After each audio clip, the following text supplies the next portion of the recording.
अब एक बहुत जरूरी प्रश्न जो बहुत सारे दर्शक हमारे पंडित जी जानना भी चाहते थे, वो ये जानना चाहते थे कि दीपावली पे अगर मान लीजिए, क्योंकि हम स्थापित तो कर रहे हैं, लक्ष्मी गणेश लाते हैं, बड़े भाव के साथ स्थापित करते हैं, लेकिन अगर सही तरीके से स्थापना नहीं हुई है, हम आवाहन भी कर रहे हैं लेकिन श्री गणेश लक्ष्मी का सही तरीके से उनकी स्थापना नहीं हुई है, एक तो मूर्ति कैसी होनी चाहिए, दूसरा ये भी, तो क्या पूजा का पूरा फल प्राप्त होता है? प्रतिमा कैसी होनी चाहिए, इसको लेकर भी जानकारी दीजिए। किस प्रकार की प्रतिमा लाएं, सबसे उत्तम क्या रहता है? पद्मासनस्थाम ये लक्ष्मी के लिए शब्द प्रयोग होता है। पद्मासन कमल का आसन पर जो विराजमान है, पद्महस्ता यानी हाथ में जिनके कमल का फूल है, ऐसी मां लक्ष्मी की प्रतिमा आपके घर में होनी चाहिए। ठीक है। अब कमल किस तरह का हो? अरुण कमल संस्थाम यानी कमल खिला हुआ, पिंक कलर का या लाल रंग का कमल हो।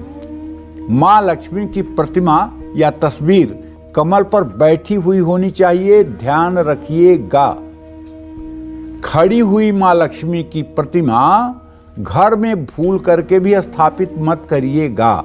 ये प्रतिमा स्थापित हो सकती है, खड़ी प्रतिमा, आपके व्यावसायिक स्थल पर, आपके फैक्ट्री में, आपकी दुकान में, आपके ऑफिस में, लेकिन घर में जहां आप निवास करते हैं वहां कमल पर बैठी हुई महालक्ष्मी को ही आपको स्थापित करना चाहिए। दूसरी बात, मां के वस्त्र कैसे होने चाहिए? तो मां के वस्त्र का रंग सफेद, लाल, गुलाबी या पीला हो सकता है, लेकिन मैं अगर सच्ची बात बताऊं कि कैसा रंग होना चाहिए तो मेरी छाती की बात पूछिए। केसर से रंगा हुआ, रेशम का केसर से रंगा हुआ माता का वस्त्र परिधान होना चाहिए।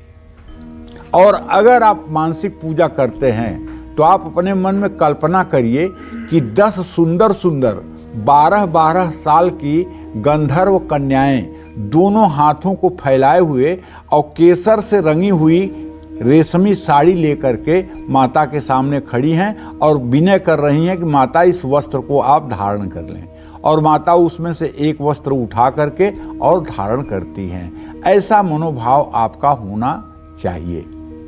माता को ये परम प्रिय है केसर से रंगा हुआ वस्त्र।